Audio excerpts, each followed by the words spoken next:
Hello, Dale Majors here, and welcome to another video. Today I want to do a deep dive into the H.A.T.S model, and this is something that's just for people that have gone through the process, and it's not for YouTube. It's just kind of a more in-depth look at the H.A.T.S model, more similar to how I share with the mastermind. Let's break down the H.A.T.S model, exactly what it means, what it is, how it can help you.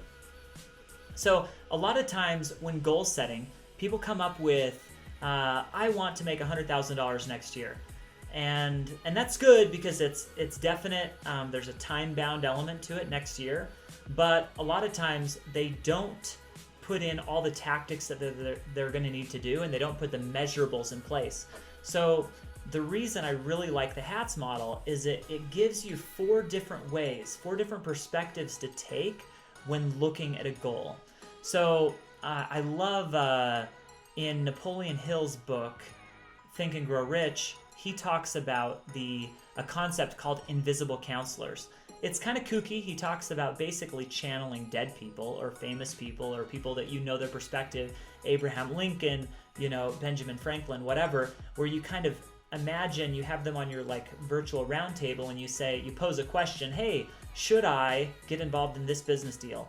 And then if you have somebody that you know a bit, you've read their biographies, you know them really well, or somebody even in your life that you've talked to a lot, like your dad or a brother, in my case, a lot of times I know how my dad would respond to something.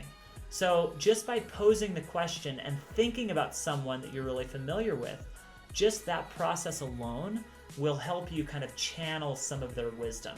So the idea with this 4 hats model is that you can kind of put the perspective of that person,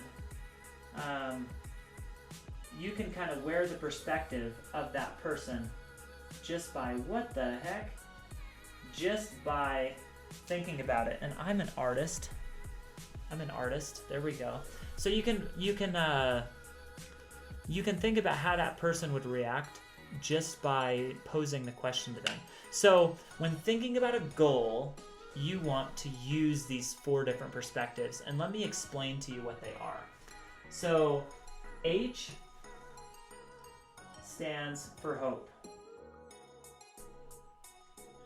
A is actual outcome. T is tactics. S is specifics. There we go. So here's the deal. When coming up with a goal, let me maybe just share a story with you. So imagine that you are newly retired and you've gone to the doctor and they give you a really bad assessment and they say, wow, Dale, you are going to die within the next year or two. You have horrible health, your blood pressure's crazy high, and I just don't see how you can live very long. So in my case, what would the hope or the dream be? What would the hope or the aspiration be? It wouldn't be lose 30 pounds. That's more an actual outcome. And it wouldn't be go to the gym more. That's more of a tactic. It wouldn't be, go to the gym 5 times a week. That's a specific around the tactic. The real hope would be live to see my grandkids grow up.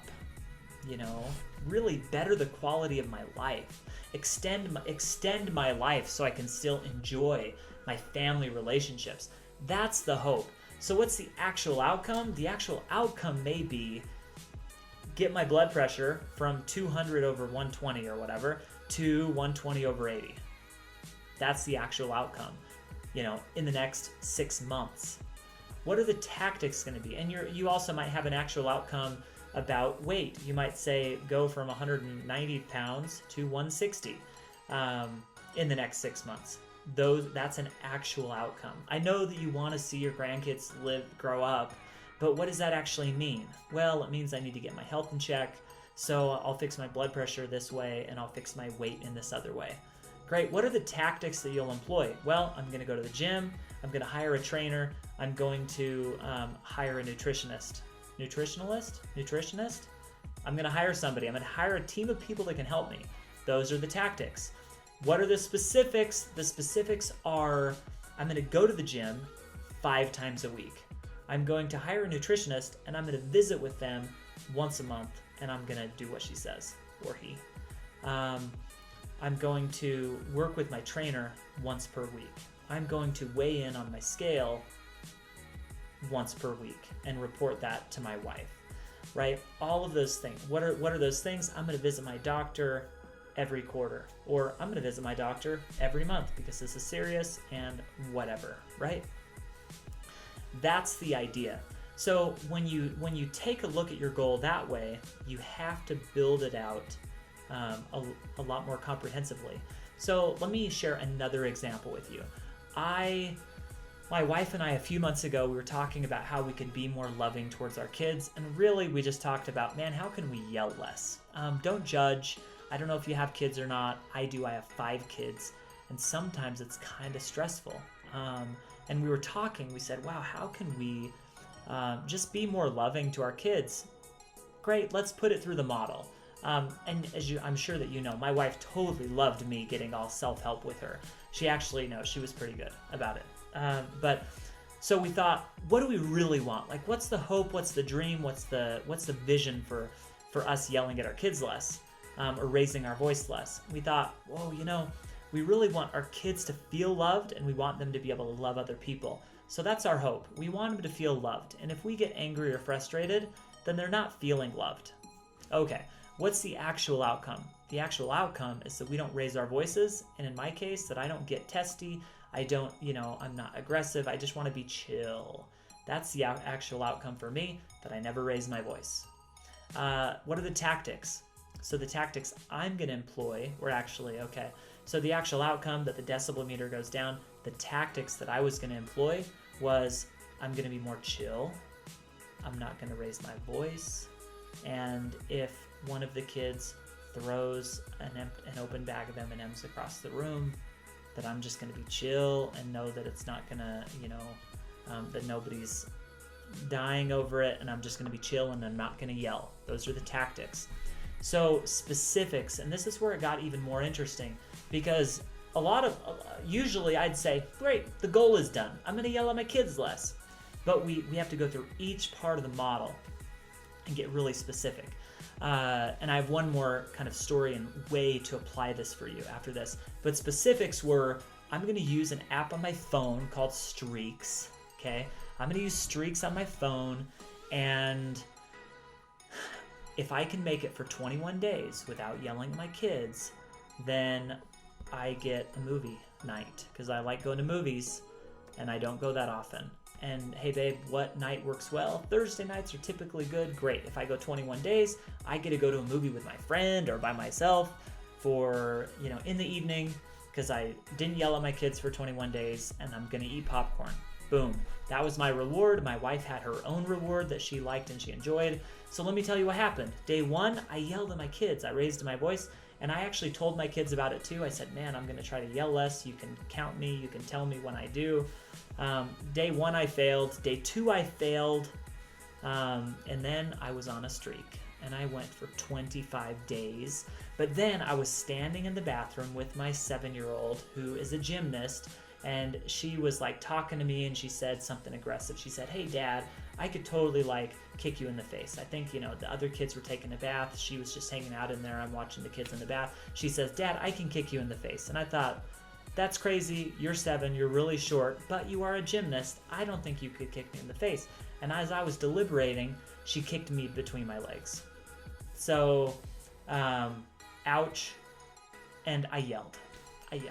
So I broke my streak, but I made it a whole lot further than I would have had I not done it. So that's the idea. Let's go back to that weird 4 hats thing that I was telling you about, or the perspectives, Napoleon Hill, a little bit. So the idea is that each of us are naturally like the hope or dream person, or the actual outcome, tactics, specifics. And I would say that while we may wear 1, 2, or 3 of those hats quite well, we don't wear all of them very well.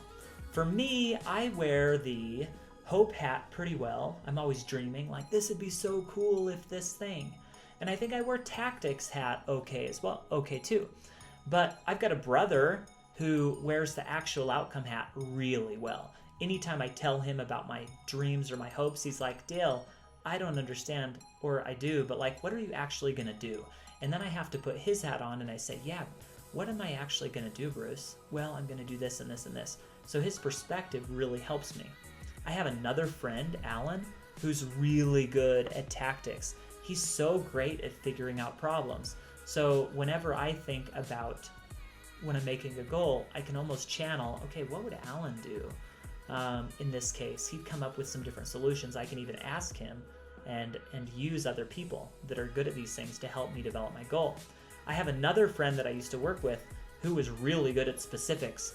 If I came up with like a vague plan with like my hope and dream, and I say, hey, you know, Marie, I want to start doing this, and she's like, what do you want to start doing? What do you actually want me to start doing? Because she worked for me at the time, and it's like, well, I want you to, I guess I don't know. I still need to figure it out. Yeah, go and figure it out, and when it's figured out, tell me what you want me to do, and I'll do it.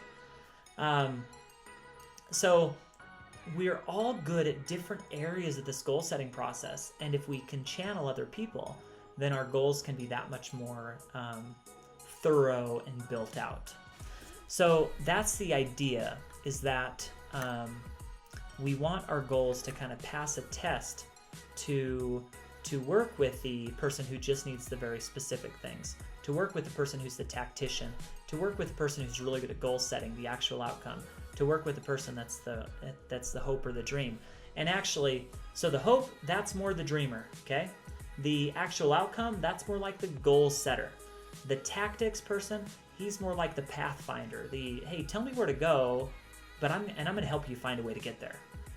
The specifics, that's more like the willing worker, or the, I had another good name for it, but the willing worker, like, tell me what to do and I'll just do it. They're the hard worker, diligent, put their head down and just make it happen, but they want to know the specifics. So it doesn't, all hats are valuable. No hat is better than another, but it's important when creating goals to apply each of the hats to your perspective.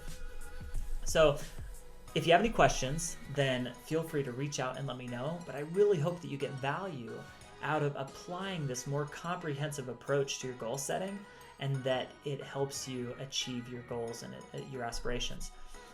The last thing is all of the specifics that I have, specifics around the tactics, right?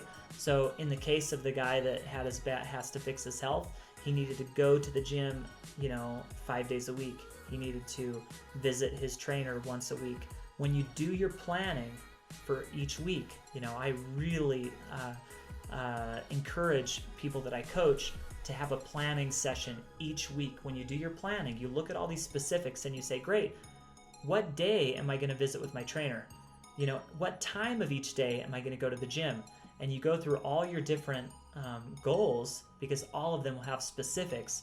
And if you do those things, then your goals will inevitably happen. You will reach your goals, because all of the specifics should lead up to create the actual outcomes and make them happen, which will make the dream, the hope and the dream happen.